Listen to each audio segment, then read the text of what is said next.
Hello. Hello सत साहिब भगत सत जी। साहिब जी, सत साहिब। भगत जी हम सुनील दास बोल रहे हैं बिहार से। बोलिए। भगत जी बहुत आपको फोन लगा लगा कर परेशान हो गई। बताइए, अब लग गया, बता दीजिए। भगत जी शंका समाधान है। बताओ बताओ। भगत जी वो हम आपको भी मैसेज किए थे भगत जी अब कल। मैसेज छोड़ो, जो बात है वो बताओ, सीधा सीधा अपनी शंका क्या है। हाँ भगत जी वो हमारा जो है मतलब जी फोन आया था आश्रम से। भगत जी बोलता है डीपी चेंज करो, वो करो, ये करो तुम्हारा। मैं बोला डीपी हम चेंज नहीं करेंगे, वो बार बार फोन करते रहते हैं। व्हाट्सएप फेसबुक का जो लोगो लगा रखा आपने वो, हाँ भगत जी हाँ। उसको बोलो ना कि मोबाइल तेरे बाप ने दिलाया था क्या, इसका रिचार्ज तेरा मामा करवाता है क्या है? मेरी कैसे मर्जी है, मैं सलमान खान का फोटो लगाऊं, गुरुजी का लगाऊं या सात संगति का लगाऊं, तू कौन होता है मेरे को बोलने वाला? बोलना सीखो जी भगत जी, टकाटक जवाब दो। हम किसी के गुलाम नहीं है, परमात्मा के गुलाम है।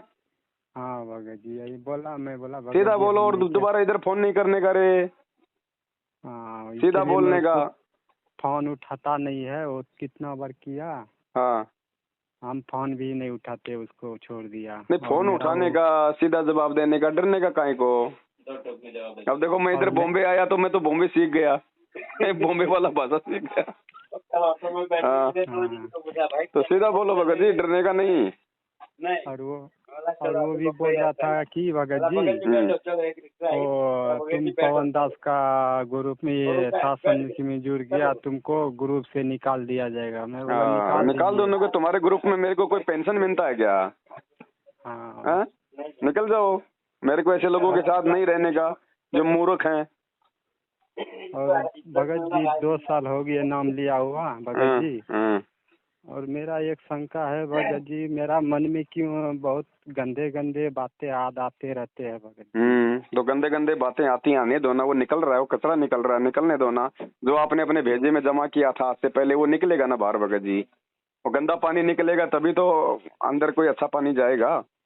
तो परमात्मा का सत्संग ज्यादा से ज्यादा सुनो, ताकि वो सत्संग जो है वो निर्मल वाटर है, वो अंदर जाएगा तो अंदर की जो गंदगी उसको बाहर निकालेगा। तो ये गंदगी बाहर निकल रही भगत जी, इसको निकलने दो। हाँ भगत जी वो मतलब नहीं भगत जी, हम लोग अभी आंध्र प्रदेश में जॉब कर रहा है भगत जी। हम्म। मतलब वो समुंदर लाइन में छोटा छोटी जहाज रहते हैं ना भगत जी, हम्म। उस पे हम लोग जॉब कर रहा है। अच्छा।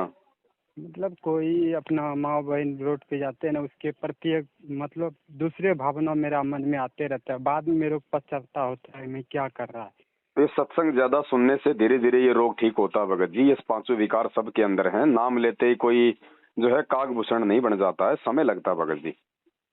हाँ 2 साल हो गया है ना? भगत जी। लॉकडाउन स्टार्टिंग में नाम लिए थे ऑनलाइन से। हम्म।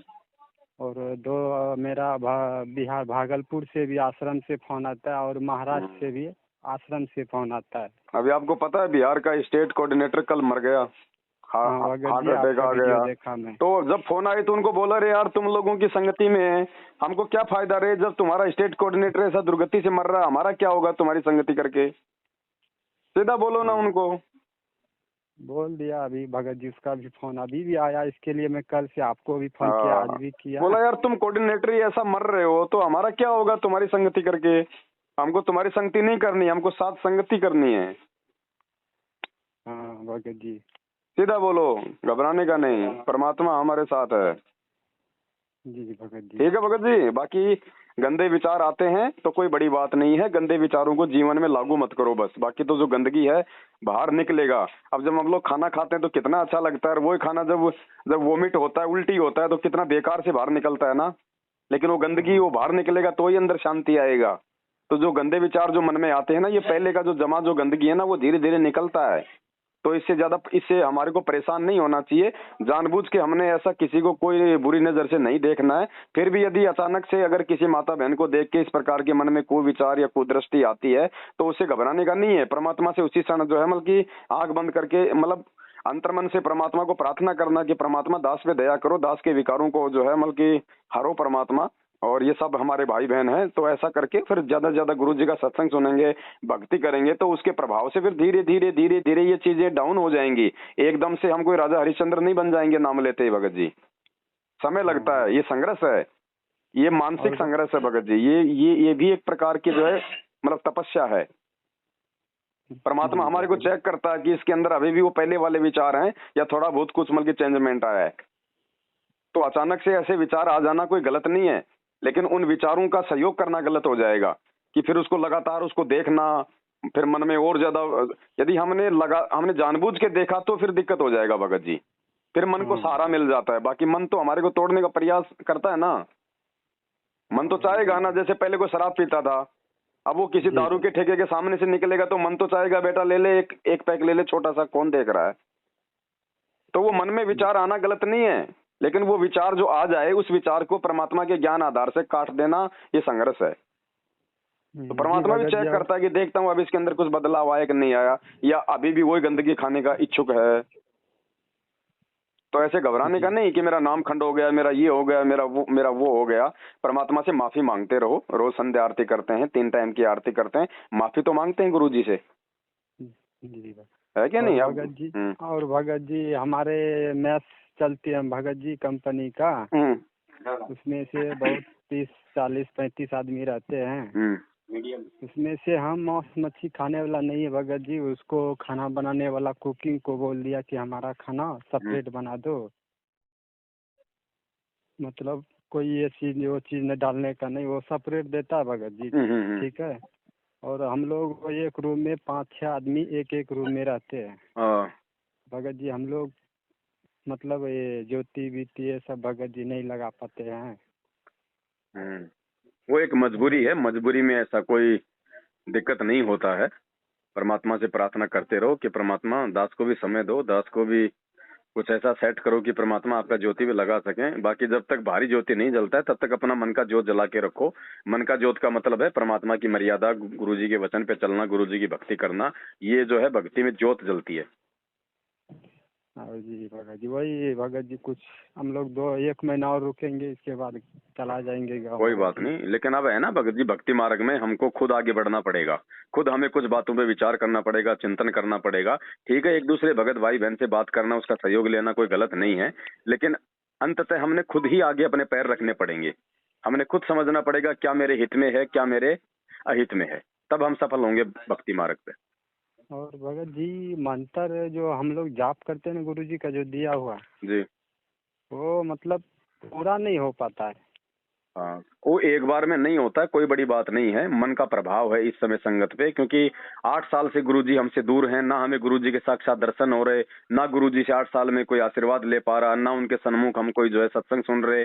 तो भगत जी ये तो होगा ही होगा, काल का दबाव तो है ही इस समय, आपके अकेले के साथ में थोड़े ना है ना। तो ऐसा कुछ नहीं है, थोड़ा थोड़ा ये दबाव होता है। तो परमात्मा दया करें, एक बार में मंत्र नहीं होते हैं तो आप जी उसको 20 बार में कर लो। गुरुजी ने ये थोड़ी कहा कि एक बार ही जो है करना जरूरी है। भाई जिसको कोई दिक्कत नहीं है वो एक बार में कर लो बैठ के, जिसको दिक्कत है वो एक बार में 5 कर लो, फिर कभी समय मिला तो फिर 5 कर लो, फिर 10 कर लो, ऐसे कर लो। 108 करना होता है मिनिमम, ज्यादा करो तुम्हारी इच्छा है। तो 108 तो हो ही जाते हैं भगत जी। आप बाथरूम में बैठते हो 15 मिनट, अरे बैठे बैठे क्या करते हो, दुनिया भर का बातें सोचते रहते हो। मालिक का बैठ के बाथरूम की सीट पर अपना आत्मा से परमात्मा का संबंध जोड़ो, अपना अपना मंत्र कर लो। नहा रहे हो, नहाते नहाते क्या हमें कोई ओम ओम ये तो हमने बोलना नहीं अब है, ठंडा ठंडा गरम गरम ये अब ये तो बोलना नहीं है। नहाओ, नहाते समय परमात्मा का 2-4 मंत्र याद कर लो अपना। अच्छा भगत जी वो भोग जो लगाते हैं सब भगत जी, हाँ, उसमें रिफाइन का तेल से वो पकवान कर सकता है क्या? देखो ऐसा है, यदि कोई बड़ा समागम होता है, कोई साथ संगति होती है, कोई सत्संग होता है, भंडारा होता है, वहां तो हमने तेल का प्रयोग बिल्कुल भी नहीं करना। भंडारा तो शुद्ध देसी घी में बनेगा। बाकी हम अपने घर पे जो भोजन बनाते हैं उसमें हम रिफाइंड का यूज कर सकते हैं, लेकिन अपने घर पे जो हम गुरुजी को हलवाराम का भोग लगाते हैं, चाहे रोज लगाओ सप्ताह में लगाओ, वो देसी घी में ही बनेगा। हलवाराम तेल में नहीं बन सकता। हाँ, बाकी नॉर्मल जो भंडारा होता है संगत में कोई भगत जी अनिल अंबानी के भाणजे थोड़ी हैं सारे, हम सब भाई बहन रिफाइंड का खाते हैं। हाँ, जैसे पूरी बीड़ी बनाने का वो रिफाइंड का खाते हैं, इसीलिए तो भगवान ने हमारे को अन्नदेव की आरती दी है, इसलिए तो हम रिफाइंड का अन्नदेव को भोग लगाते हैं। लेकिन पूर्ण परमात्मा सतगुरु को जो है भोग जो लगता है वो केवल शुद्ध देसी घी का ही लगता है भगत जी। इसलिए परमात्मा ने हमारे को भोग का आरती दिया है इसलिए हम उनको हलवाराम लगाते हैं। तो हलवाराम का भोग जो है वो शुद्ध जो है देसी घी में होना चाहिए, और जो रिफाइंड का जो है वो अनदेव को लग सकता है क्योंकि वो एक देव है। हाँ बाकी गुरुजी को तो शुद्ध देसी घी का लगेगा। इसलिए तो हम जब गुरुजी का भोग का आरती करते हैं तो खाली हलवेराम का भोग लगाते हैं अकेला। ठीक, जैसे और केला फूल फ्रूट सब ये सब दे सकता है। हाँ हाँ हाँ, बस बस है ना। अब थोड़ा दांत थोड़ा बिजी है बड़े भाई, है ना, फिर करेंगे कभी। ठीक, हाँ ठीक है, सत्ता सस्ता है। है जय तो। हो बंदी छोड़। जय हो बंदी छोड़ कीजिए।